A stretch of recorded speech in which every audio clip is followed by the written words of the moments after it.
Welcome class Subhash English skill की online classes में आपका स्वागत है। आज हम पढ़ेंगे क्लास 8 का lesson number 2 administrative structure policies and impact of British rule. जो प्रशासन नीतियाँ थी ब्रिटिश की, उन नीतियों का हमारे ऊपर क्या प्रभाव पड़ा। Let us learn what is mean by dual rule in Bengal. जो बंगाल में दोहरा शासन लाया गया उसके बारे में। What were the main provisions of Regulating Act and Pitt India Act? जो रेगुलेटिंग एक्ट आया था और पिट इंडिया एक्ट आया था भारत में उसको। What was the permanent settlement system? जो परमानेंट सेटलमेंट जो स्थायी बंदोबस्त प्रणाली थी वह क्या थी।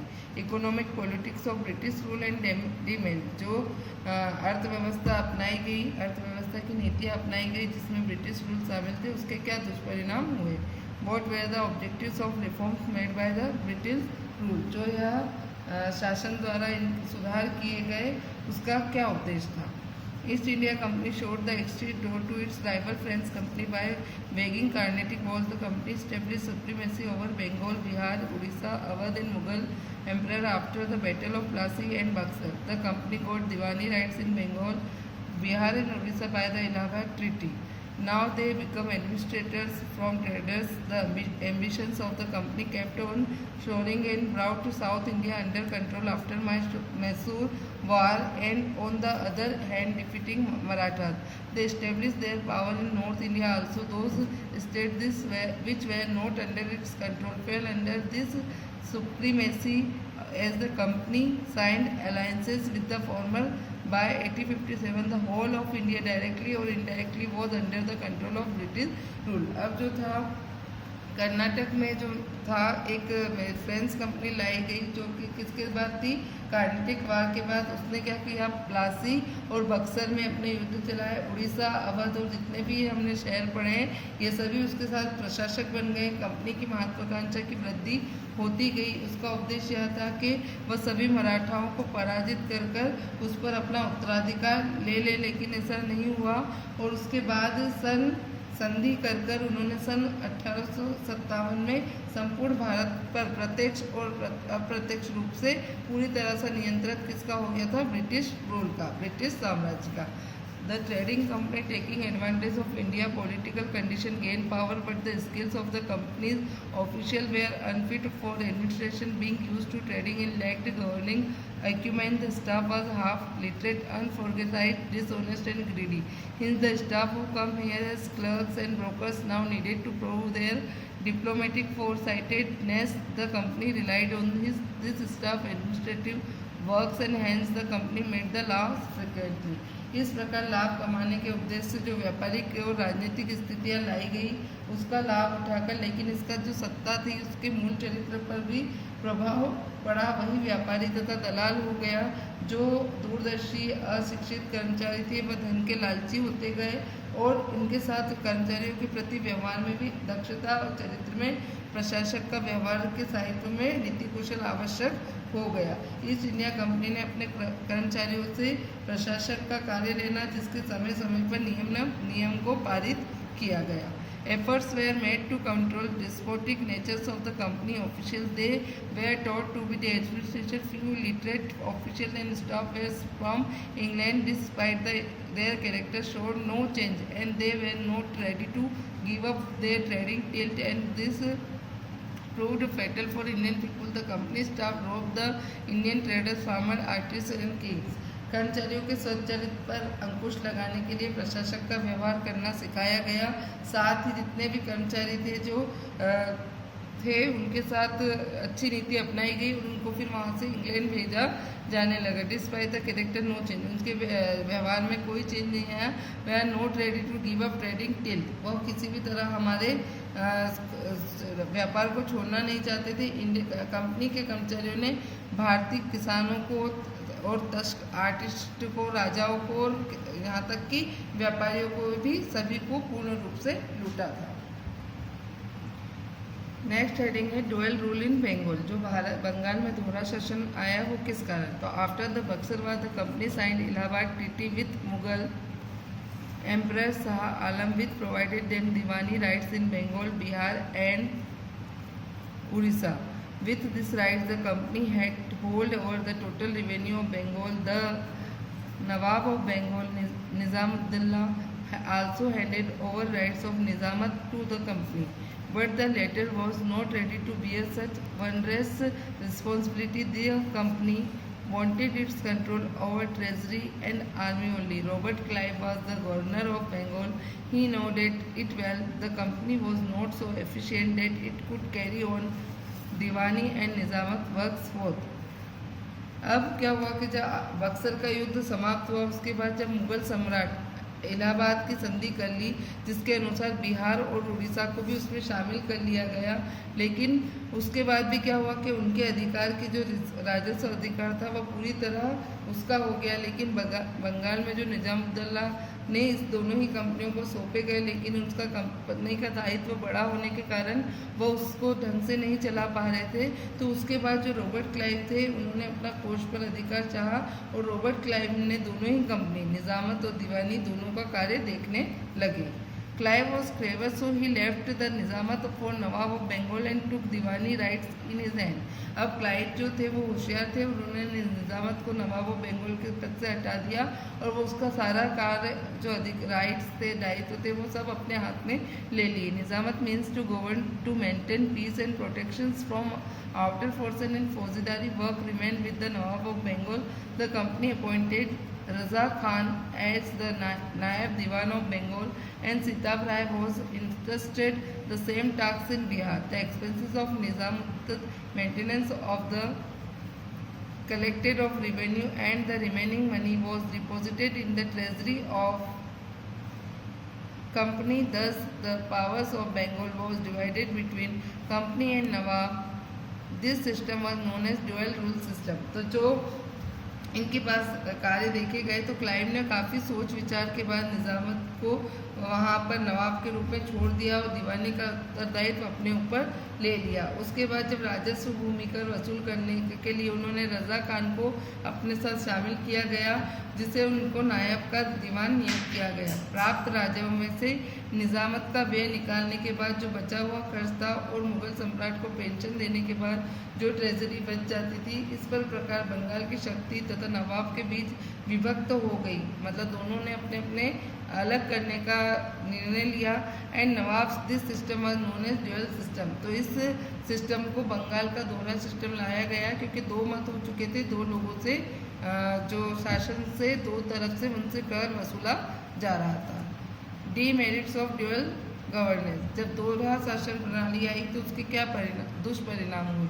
The real power of Bengal was in company hands, yet it was free from liabilities. Nawab had the resign, but he lacked power and wealth. The company had no responsibility of security and governance, despite having control over treasury and army. Consequently, the dual rule of Bengal landed the people of state in great trouble. The dual rule Bengal damaged agriculture, industries and trade of the Bengal badly. The common man became the victim of company atrocities. There was chaos all over Bengal. The company appointed Warren Hastings as governor of Bengal in 1772. Soon after taking charge, Hastings abolished the dual rule system and took the rights of Nizamat and Diwani both in hands. The Nawab of Bengal had nothing to do now except getting pension. अब क्या हुआ कि जब द्वैत शासन के कारण कृषि पर, उद्योग पर सब कुछ नष्ट होते गए, साधारण जनता में दरिद्रता आ गई, क्योंकि वह दोनों ही कंपनियों के अत्याचार से पीड़ित थी। ऐसी स्थिति में चारों तरफ हाहाकार मच गया और सन 1772 में जो वारिंग होस्टिंग है, बंगाल का नया गवर्नर नियुक्त किया गया, जिनको सारे अधिकार सौंपे गए। उसने दोहरे शासन की प्रणाली को 1772 में समाप्त कर दिया और उसकी जगह उन्होंने अपने हाथों में लेकर दूसरी नवाब का बनाने के लिए एक नई पेंशन की शुरुआत की और वह नए नवाब ऑफ बंगाल कहलाए गए। कौन? Warren Hasting. तो वारेन हेस्टिंग्स जो थे 1772 में अपनी नई नीतियाँ लेकर आए थे। रेगुलेटिंग एक्ट 1773 ईस्वी, मतलब जो नया रेगुलेटेड नियम आया वो कब आया? 1773 में। East India company was an independent trading body. The court of director manage the entire functioning of the company. The committee appointed and. तो जब ईस्ट इंडिया कंपनी ने एक स्वतंत्र व्यापारिक संस्था की शुरुआत की तो कंपनी ने संपूर्ण कार्यों को एक संचालन रूप में स्टार्ट किया। Dismiss the staff of the company. The director formulated foreign policy maintenance of army in trading policy. After 1757 there was change in company objective. It was not only a trading company but had also an administrative company. The British government could not remain aloof from the working of the company. तो जब ये नई जो regulating act लाया गया 1700, तो इसमें क्या करा कि कुछ स्टाफ को डिसमिस किया गया कंपनी से, और जो डायरेक्टर्स थे उन्होंने विदेशी नीतियों को अपनाया और साथ ही सेनाओं की व्यवस्था कर दी। और जब उसमें सेनाओं की भर्ती की जाती तो उसमें सारी नीति जो अपनाई जाती थी वो पूरी विदेशी नीति को अपनाया जाता था। और यह कंपनी एक प्रशासनिक कंपनी भी बन चुकी थी। इंग्लैंड के सरकार की कंपनियों के अत्याचारों को सहना पड़ता था। किसके द्वारा? ब्रिटिशरों के द्वारा। British government had information about the chaotic situation in Bengal of loot, misgovernance, malpractices of the company, operation against the people of Bengal, and above all the dual system which had thrown the law and order, as well the company activity of company which was in financial mess despite amassing huge wealth in Bengal. The British government, keeping in view this practice, passed the Regulating Act in 1773. The two main objectives of Act were: first had to remove the drawbacks in the company organization, second had rectify the causes of company misgovernance of India. अब क्या हुआ कि जब सारी विदेशी नीतियाँ लाई गई तो विदेशी नीतियों का था कि जो बंगाल का चाउटिक सिस्टम है उस पर क्या किया जाए, रोक लगाए। जो अपार धन संपदा थी जमा करने की, वह जो स्थिति थी, वित्तीय स्थिति, वो संकट में आ गई थी, इसकी भी उनको जानकारी थी। अपार धन संपदा के बाद उस कंपनी की गतिविधियों पर नियंत्रण रखना आवश्यक हो गया था। इसलिए ब्रिटिश संसद ने सन 1773 में दो तरह के उपदेश बनाए। पहला उपदेश था कि कंपनी के सभी संगठनों के दोषों को दूर करना है, साथ ही साथ कंपनी के शासन दोषों के लिए निराकरण भी करना है। There are some other reasons also to pause the Regulating Act. The East India Company was no more only a trading body but also had become a political to bear the responsibility of war and treaty simultaneously. There were some other reasons also to pass the Regulating Act. The East India Company was no more only a trading body but also had become a political organization. Great changes come in their rights and functioning. The company had to bear the responsibility of war and treaty simultaneously. They had to look after judicial, security and revenue affairs. The political and economic conditions of Indian states saw sharp decline during the rule of company. The officials of the company indulged in malpractices and corruption. The officials were corrupt. Considering these glaring shortcomings, the British Parliament passed Regulating Act in 1773 to put a check on the company affairs, and the act was implemented in 1774. अब इसका reason एक और था इस rule को पास करने का कि जो ईस्ट इंडिया कंपनी थी वो ये एक व्यापारिक बॉडी न रहकर एक पॉलिटिकल संस्था के रूप में काम कर रही थी। Great changes come in their rights and functioning, तो इसके जो कार्यों एवं अधिकारों को परिवर्तन आ चुका था। कंपनी को अब युद्ध एवं संधि को दायित्व को भी निभाने थे। न्याय, सुरक्षा और राजस्व के कार्य भी इनके पास थे। कंपनी के शासनकाल में कई सारे प्रांतों के आर्थिक एवं राजनीतिक स्थिति में तीव्र गति से गिरावट हो रही थी और उसी के लिए कंपनी के जो कर्मचारी थे जिन्होंने भ्रष्टाचार किया था, कंपनी के हितों को पूरा नहीं कर रहे थे और जो केवल अपने ही स्वार्थ को पूर्ण करने में लगे थे, उन सब बातों पर विचार करते हुए ब्रिटिश के सांसद ने उनके ऊपर अंकुश लगाते हुए कंपनी पर भी अंकुश लगाया, जिसके लिए सन 1773 में एक रेगुलेटिंग एक्ट पास हुआ जो 74 में पूरी तरह से लागू हो चुका था। नेक्स्ट हेडिंग है प्रोविजंस ऑफ रेगुलेटिंग एक्ट। जो रेगुलेटिंग एक्ट था उसका प्रावधान और उसमें क्या क्या नियम आए गए। The Act provided specific measures to set up a new administration framework. Bengal, Madras and Bombay presidencies were independent, but this act ended their freedom. The governor of Bengal was made the Governor General. Bengal and Madras to a 4-member council was formed to help the Governor General. The Governor General was the chief of military and non-military affairs. He had the right to declare wars and sign treaties. अब जब यह एक पारित हुआ तो इसके प्रशासनिक ढांचे में प्रशासनिक ढांचे के रूप में खड़ा किया गया, जिसका उद्देश्य था कि जो बंगाल, मद्रास और बम्बई है उसकी प्रेसिडेंसी स्वतंत्र हो जाए, और स्वतंत्र थी उसको अधिनियम द्वारा समाप्त कर बंगाल के गवर्नर द्वारा एक मद्रास का गवर्नर जनरल बना दिया गया, जिन्हों का काम ये था कि वह उसमें परिषद बनाएंगे जिसमें 4 लोग शामिल होंगे जो नॉन मिलिट्री और मिलिट्री मतलब सैनिक तथा असैनिक का स्वामी बनाया जाएगा। The board of directors were to look into the affairs of Governor General and his council. The act also provided for the establishment of a Supreme Court at Kolkata. The officials and employees of the company as per the act were given high salary, but they were prohibited from taking present gifts and indulging in. अब क्या हुआ कि इस युद्ध का संधि करने के लिए अधिकार दे दिए गए, गवर्नर जनरल और उसकी परिषद का संचालन मंडल भी बना दिया गया, जिसने उसका ऊपर पूर्ण नियंत्रण रखा। साथ ही इस अधिनियम को सर्वोच्च न्यायालय पर सौंप दिया गया।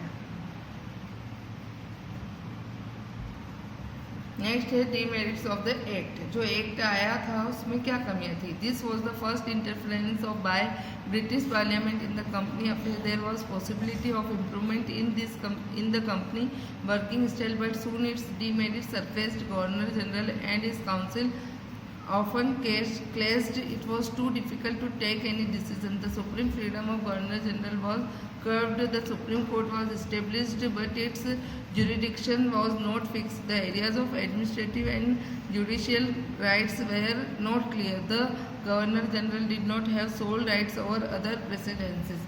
अब क्या हुआ कि जो ब्रिटिश संसद द्वारा जो कंपनी का प्रथम हस्तक्षेप था, इस तरह से कभी भी कोई ने कंपनी ने किसी पर हस्तक्षेप नहीं किया था, तो वो जब कंपनी में कार्य की संभावना और सुधार की संभावना थी, लेकिन इसके विपरीत इसके कई दोष माने जाने लगे, क्योंकि जो गवर्नर जनरल थे उसकी परिषद में सदैव झगड़े होते रहते, कोई लेना आसान नहीं था। गवर्नर जनरल की स्वतंत्रता भी बाधित हो गई थी। संरचना न्याय को स्थापित कर दिया गया, मगर उसका अधिकार क्षेत्र निश्चित नहीं किया गया, जिस कारण से क्या हुआ कि प्रशासनिक और न्यायिक विभाग के अधिकार श्रेष्ठ जो थे वह अस्पष्ट थे। गवर्नर जनरल के अन्य प्रेसिडेंसियों पर भी पूर्ण अधिकार नहीं दिए गए थे। पीट इंडिया एक्ट 1784, तो उसके बाद विलियम पीट का एक एक्ट आया जो कि कब आया था? 1784 में।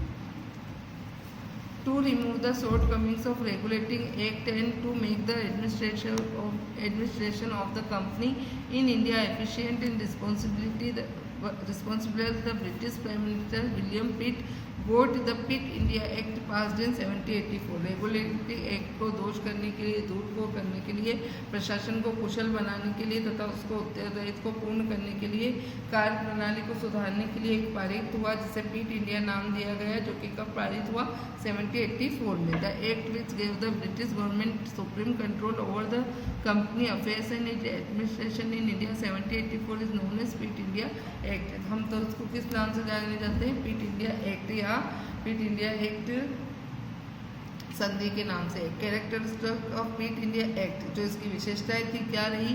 The act had given the British government supreme control over the affairs and administration of company in India as per the new law.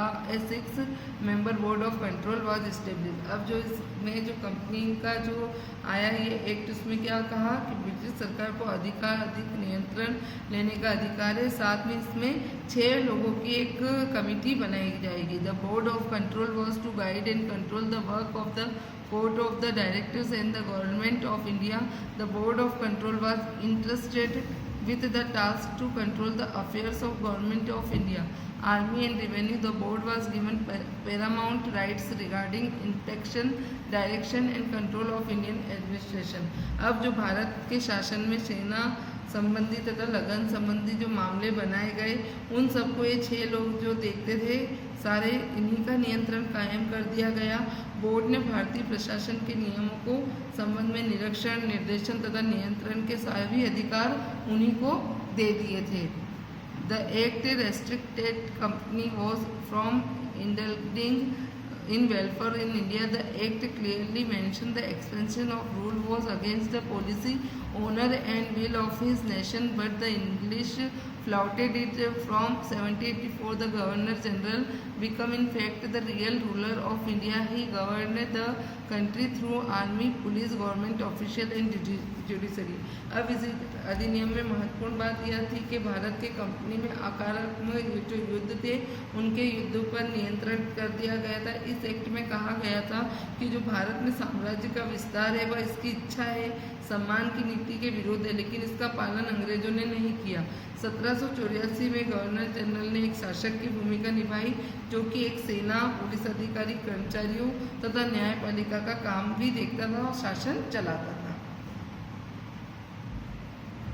Civil services. Lord Cornwallis, who replaced Warren Hastings in 1786, is known as the father of civil services in India. His period was more important for administrative reform than the extensions of the company rule. It brought reforms in the setup of governance. Cornwallis' efforts brought important changes in judiciary, police administration and in trading affairs, and in curtailed the corruptions of company officials. Lord Cornwallis followed the policy to alienate the Indian form the preview of rule. The British used more keen to join the civil service. Till 1833, the appointment to the civil services were made by the director. Later on, competitive examination system was started. The company was under pressure to take up governance in its hands. At the same time,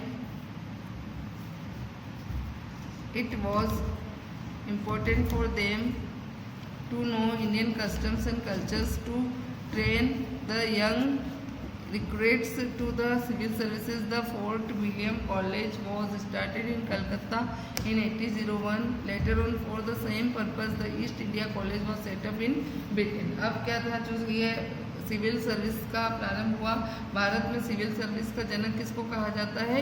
Warren हस्टिंग को, जिन्होंने 1786 में इस तरह की service started की। His period more than, उनके शासन में प्रत्येक क्षेत्र में आवश्यक सुधार हुए, जिसके परिणाम स्वरूप पुलिस, प्रशासन तथा व्यापार क्षेत्रों में महत्वपूर्ण परिवर्तन आया। और साथ ही इसके जो भारत में विधि दूर करने की नीति अपनाई गई थी, वह ब्रिटेन के युवा सिविल के माध्यम से अधिक आकर्षित थे। सिविल सर्विसेज जो आई, उसकी नियुक्ति सन 1833 में निदेशकों के द्वारा की जाती थी। उसके बाद जो परीक्षा शुल्क परीक्षा लेकर उनकी परीक्षा करवाई गई। कंपनी पर शासन का दायित्व बढ़ता जा रहा था। साथ ही उनका भारत के रीति रिवाज और संस्कृति से परिचित होना भी जरूरी था। अतः कलकत्ता में फोर्ट विलियम कॉलेज की स्थापना की गई। अब जो सिविल सर्विसेज स्टार्ट हुई तो उसके लिए एक एग्ज़ाम भी रखी गई, जिसमें उनको भारत की सारी संस्कृति और सारे ज्ञान को बताया गया, जिससे वो उस एग्ज़ाम को करके देश के बारे में भी जाने। Fort William college was started Calcutta in 1801। जो कलकत्ता में कॉलेज बनाया था वो 1801 में। Later on the same purpose, उसका उपदेश भी वही था। कुछ समय बाद ब्रिटेन ईस्ट इंडिया कंपनी ने एक और कॉलेज की स्थापना की, जो कि कहाँ बनाया उन्होंने? ब्रिटेन में।